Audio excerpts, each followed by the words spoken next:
بالنسبة لمسابقة البريد، احنا قدمنا خلاص على مسابقة البريد وجالنا رقم في الاخر كده. حافظوا على الرقم ده لان ده اللي هتستعلموا بيه عن النتيجة، فحافظوا عليه.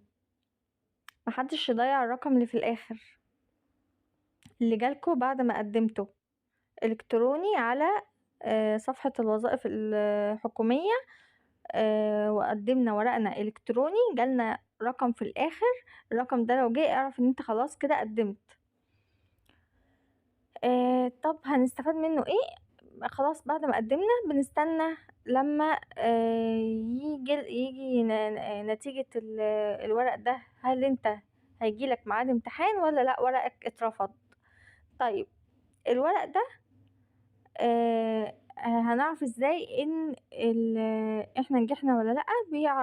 بتعرف من خلال اللي بتتك على الاستعلامات. يعني بتفتح بوابة الوظائف الحكومية وبتتك على الاستعلامات بدل من الوظائف. يعني انت وانت بتقدم كنت كاتب على الوظائف، متك على الوظائف، لا انت هتتك على الاستعلام. هيجيلك اكتب الرقم القومي و ال الباسورد. هتكتب الرقم القومي بتاعك، والباسورد هو الرقم اللي انت خدته في الاخر لما قدمت الكتروني. تمام، دي اول خطوة. هيجيلك بقى يقولك انت خلاص كده هتخش على المرحلة اللي بعدها اللي هو هتخش الامتحان ولا ورقك اترفض. طيب الناس بقى اللي هيجيلها ميعاد امتحان، الامتحان فين؟ الامتحان هيبقى في مركز التنظيم والإدارة في القاهرة. كل المحافظات هتمتحن هناك. بيبقى فيه مواعيد الساعة 9 و12 و2.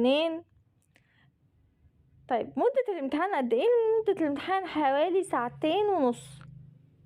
الامتحان بيبقى على الكمبيوتر، كل فرع بتمتحن عليه بيبقى ليه وقت. محتاج برضو منك تركيز، محتاج منك سرعة عشان الوقت هيقفل عليك. فانت هتمتحن في ايه؟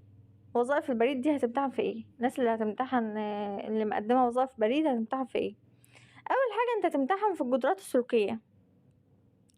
طب ايه هي القدرات السلوكية دي؟ حاجات بيسألك عن انت لو في الموقف ده هتعمل ايه.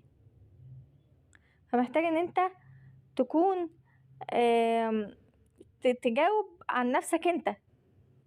فبيبقى في الاختيارات اوافق، يعني حاجات يقولك عن رأيك فيها. فبيبقى في الاختيارات اوافق او لا اوافق او اوافق جدا او لا اوافق جدا. فمحتاج ان انت برضو تجاوب بشخصيتك انت. بالنسبة للقدرات السلوكية، في ناس طلعت من الامتحان قالت انا كنت عملت كل اوافق، وفي حاجات عملتها اوافق جدا. فخد بالك لو انت بدأت من البداية اوافق اعمل كله اوافق. عملت من البداية اوافق جدا يبقى كله اوافق جدا. عملت من البداية لا اوافق يبقى لا اوافق. عملت من البداية لا اوافق جدا يبقى لا اوافق جدا. ما يعني بلاش يبقى في سؤال المفروض ان انت توافق عليه وتقوم عامل اوافق، وتيجي في سؤال تاني المفروض توافق عليه تقوم قايل اوافق جدا. لا، حاولوا ان انتوا يبقوا الاجابات بتاعتكم شبه بعض، لان في القدرات السلوكيه بيعيد السؤال بكام شكل بيبقى عايز منك نفس الاجابه. ما ينفعش في سؤال تقوم عامل اوافق وفي سؤال تاني تكون عامل اوافق جدا. فانت كده ايه؟ فحاول عشان ما تنساش تحافظ على اجابتك من البدايه للنهايه. بعد كده هنخش على الانجليزي. الانجليزي بيشوف ثقافتك في الانجليزي، بس هو انت ما عليك الا انك تذاكر القواعد. وانا عامله فيديو تحت لقواعد الانجليزي اللي جه منها في الامتحانات. ولكن عشان نكون على علم، معظم الامتحان اللي هتدخل تشوفه معتمد على الكلمات.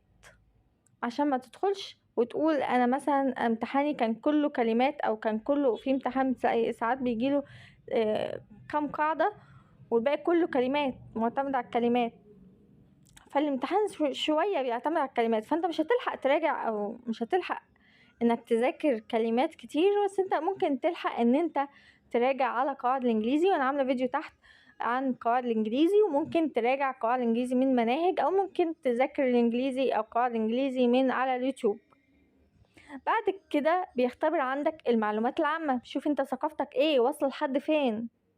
فحاولوا تقروا كتير عن البريد واتنشأ امتى وبدأ ازاي وبدأ فين والحاجات دي، وتقعد تثقف نفسك من على اليوتيوب. المعلومات عامة كلها على اليوتيوب، ومش بس معلومات عامة خاصة بالبريد، يعني مش لازم المعلومات العامة كلها يقعد يسألك عن البريد، لأ ممكن يسألك في أي حاجة. فانت لازم تبقى ملم بالمعلومات العامة، يعني ممكن أكتره هيسألك برضو عن السيسي الرئيس عمل ايه وإنجازاته، فلازم برضو تقعد تذاكر فيه معلومات عامة كتير خاصة بالمسابقات على اليوتيوب. انا هنزل منها كتير يعني، بس في يعني دلوقتي جاهز ماتيريال على اليوتيوب في معلومات عامة. لو كتبت بس معلومات عامة للوظائف الحكومية المصرية هتلاقي معلومات عامة كتير جدا، يعني بتقدروا تبدأوا من دلوقتي. الحاسب طبعا ما ينفعش موظف بريد دلوقتي هيتعين، احنا في 2024 يبقى لسه جاهل بالتكنولوجيا او جاهل بالحاسب. فهيسألك في الحاسب، واكتر الامتحانات اللي بتيجي اللي بيجيبوها بتبقى اختصارات.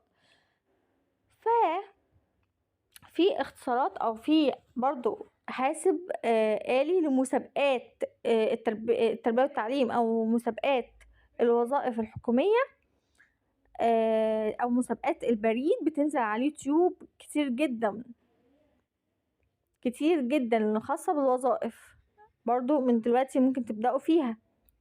وانا برضو هنزل فيديوهات، ونزلت فيديو عن الحاسب ده برضو، فيديو تحت تقدروا تبدأوا منه، وده يخليكم تتشعبوا يعني اكتر في اليوتيوب وتقعدوا بقى تذاكروا. بعد كده هخش على الاي كيو. والاي كيو ده اسئلة ذكاء، وفي منها كتير جدا على اليوتيوب، ومفيش امتحانات دلوقتي او توظيفات من غير الاي كيو دي. يعني اللي رايح يمتحن في، اللي رايح يقدم في بنك، اللي رايح يقدم في بريد، اللي رايح يقدم في التربية والتعليم، اللي رايح يقدم في اي حتة لازم يمتحن اي كيو. شكل اسئلة الاي كيو ازاي بتبقى عاملة شبه كده، وبيقولك يعني ايه الشكل اللي انت هتختاره. الحاجات دي لازم طبعا تتدربوا عليها، ما تعتمدش على ذاكرتك او ثقافتك انك هتعرف تحل من غير ما تتدرب. وبتبقى اسئلة الاي كيو دي بتبقى بالتدريج، يعني بيجي سؤالين 3 سهلين، والباقي بيبقى برضو عايز يشوف انت واصل لحد فين في قدرة على التركيز والانتباه والفهم وكده، او سرعة البديهة، لان هي بتبقى مدتها 10 دقايق 12 سؤال بتخلص فيهم في 10 دقايق تقعد تفكر. فانت محتاج ان انت تكتب على اليوتيوب الاي كيو هيجيلك، او تكتب الاي كيو مسابقات وظائف الحكومية هيجيلك آلاف من الاي كيو تبدأ تتدرب عليهم. يا رب اكون فدتكم، وان شاء الله دي تكون صدقة على روح بابا بإذن الله.